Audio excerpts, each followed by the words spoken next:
నమస్తే, నేను సహస్ర. వెల్కమ్ టు రాటాక్స్ విత్ సిఎం టుడే. ఎవరైనా గుట్టుగా చేసుకుంటారు, గుట్టు రట్టైనా సర్దుకోవాలని చూస్తారు, పై వాళ్ళను వేడుకుంటారు, నెగిటివ్ అయితే నెక్స్ట్ టైం ఎలా అని కంగారు పడతారు.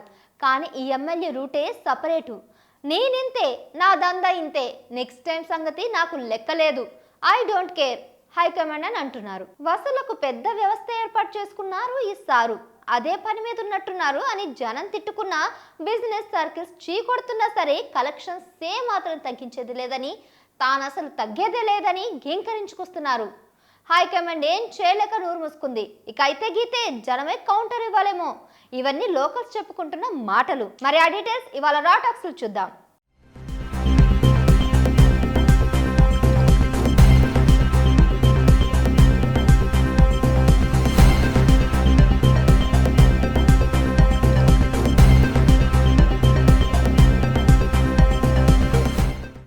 విజయవాడ సెంట్రల్ నియోజకవర్గం అసలు సిసలైన బెజవాడ ఇదే అని చెప్పాలి.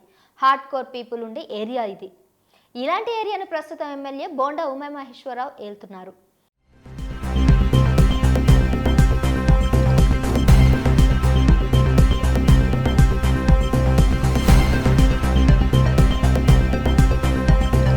పోయినసారి జస్ట్ 12 ఓట్లతో ఓడిపోయి మిస్ చేసుకున్నానేమో, లేక మళ్ళీ ఛాన్స్ వస్తుందో లేదోనానో గానీ ఈసారి గెలిచిన తర్వాత సంచులన్నీ దుమ్ము దులిపేస్తున్నాడని గట్టిగా పబ్లిక్లో టాక్ వినబడుతోంది.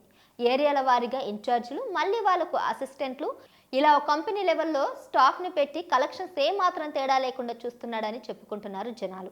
బార్లు, వైన్ షాపులు ఒకవైపు, హోటళ్లు మరోవైపు. మనోళ్ళ దగ్గర లిస్టే మెయింటైన్ అవుతుంది. ఎవరి దగ్గర ఎంత కలెక్ట్ చేయాలనేది ఓ లెక్క ఉంటుందట. వైన్ షాపులు పాడుకునేటప్పుడు సెటిల్మెంట్స్ ఫిక్స్ అవుతాయట. అది ఎవరి ఆధీనంలో ఉన్నా సరే నెలల కప్ప కట్టాల్సిందే అంటున్నారు. బార్లు కూడా అంతే. మరి ఎంత కలెక్ట్ చేస్తే మరి వాళ్ళకి ఇచ్చే సర్వీస్ ఏంటని డౌట్ రావచ్చు కదా మీ అందరికీ.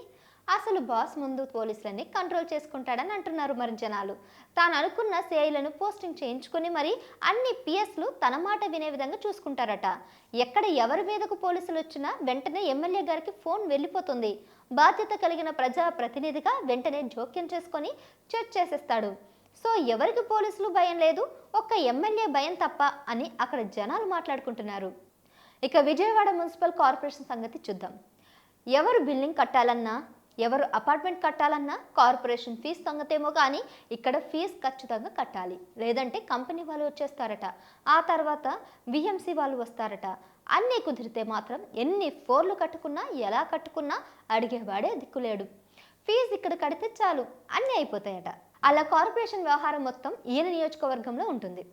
మరి ఆయనే మేయర్, ఆయనే కమిషనర్, ఆ రేంజ్లో నడుస్తుందని ఆరోపణలు ఆయన మీద గట్టిగానే వినిపిస్తున్నాయి ఆ నియోజకవర్గంలో.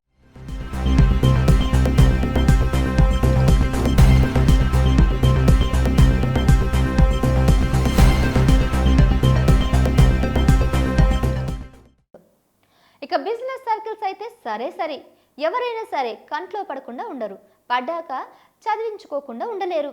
అది వన్ టైం అసలే కాదు, కంటిన్యూ ప్రాసెస్ అని చెప్పొచ్చు. ఒకసారి హోమ్ లోన్ తీసుకున్నట్లే ఈఎంఐలు కట్టుకుంటూ పోవాల్సిందే బిజినెస్ చేసినంత కాలం. కొందరు తట్టుకోలేక కంప్లైంట్లు ఇచ్చినా తీసుకునేవాడు కనబడడం లేదు. ఆఖరికి లోకేష్ దాకా వెళ్ళిందట ఈ వ్యవహారం. ఇదేంటని లోకేష్ అడిగితే, నాకు నెక్స్ట్ టైం టికెట్ ఇచ్చినా ఇవ్వకపోయినా డోంట్ కేర్, నేను మాత్రం చేసుకోవాల్సింది ఈ 5 ఏళ్ళు ఖాళీగా ఎలాగో ఉన్నాను, మీకు ఎలాగో పదవులున్నాయి, మాకెలాగో మంత్రి పదవులు లేవు, ఇవన్నీ చేసుకోవాలి కదా అని కరాఖండిగా చెప్పేశాడట అంటూ అక్కడ ప్రజలు చెప్తున్నారు. దీంతో లోకేష్ కూడా ఏం చేయలేక టైం వచ్చినప్పుడు చూద్దామన్నట్లు ఊరుకుండిపోయాడని అనుకుంటున్నారు జనాలు. బోండాకు ప్రత్యర్థి మల్లాది విష్ణు తన పని తాను చేసుకుంటున్నాడు. బోండా ఎక్కడ దొరుకుతాడా అని ఇప్పటికే లిస్ట్ రెడీ చేసుకుంటున్నాడట. అయితే తనకంటే బోండా మీద ఎక్కువ వ్యతిరేకత అతి తక్కువ కాలంలో రావడంతో హ్యాపీగానే ఉంటున్నాడని అంటున్నారు.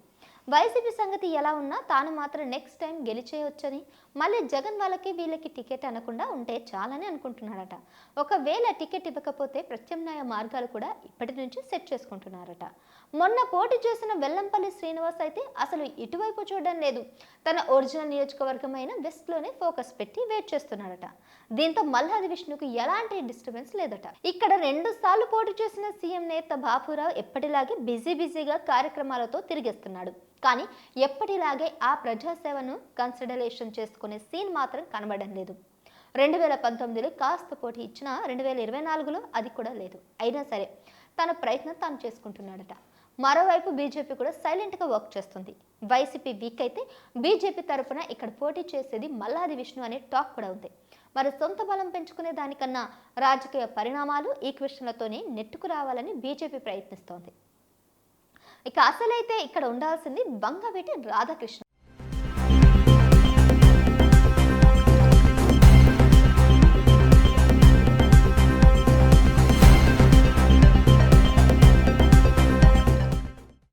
ఇది ఒకప్పటి రంగ నియోజకవర్గం అని చెప్పాలి.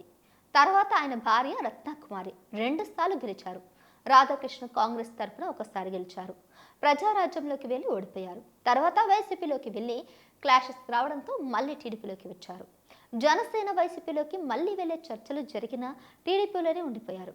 ఇక్కడ రంగ ఇమేజ్తో రాధాకు అవకాశం ఉన్నా ఆ అవకాశం అందుకునే సాఫ్ట్వేర్ అయితే రాధాలో లేదని చెప్పుకుంటున్నారు జనాలు. మరి ఫ్యూచర్లో రాధా యాక్టివ్ అయితే ఇక్కడ ఈక్వేషన్లు మళ్ళీ మారిపోయే ఛాన్స్ ఉందంటున్నారు ప్రజలు. ఈసారి అయితే బోండాకు టీడీపీ టికెట్ ఇవ్వరట. ఈయన కొడుక్కి కూడా అవకాశం ఇవ్వరట. అప్పుడు అన్ని కుదిరితే రాధాకి టీడీపీ టికెట్ ఇచ్చే ఛాన్స్ కనబడుతుందట. అప్పుడు రాధా విష్ణుల మధ్య పోటీ ఉండే అవకాశం ఉన్నట్లు కూడా ప్రజలు చెప్తున్నారు. మొత్తం మీద విజయవాడ సెంట్రల్ నియోజకవర్గం మాత్రం ఎన్నికలతో పని లేకుండా ఎప్పటికప్పుడు హాట్గానే ఉంటుంది. ప్రస్తుత ఎమ్మెల్యేపై నెగిటివిటీ వచ్చేసింది. అయినా అది కూడా ఆయన పట్టించుకోకుండా లేడు. మరి ఇంకో ఏడాది ఆగితే ఇంకెలా ఉంటుందో చూడాలి మరి.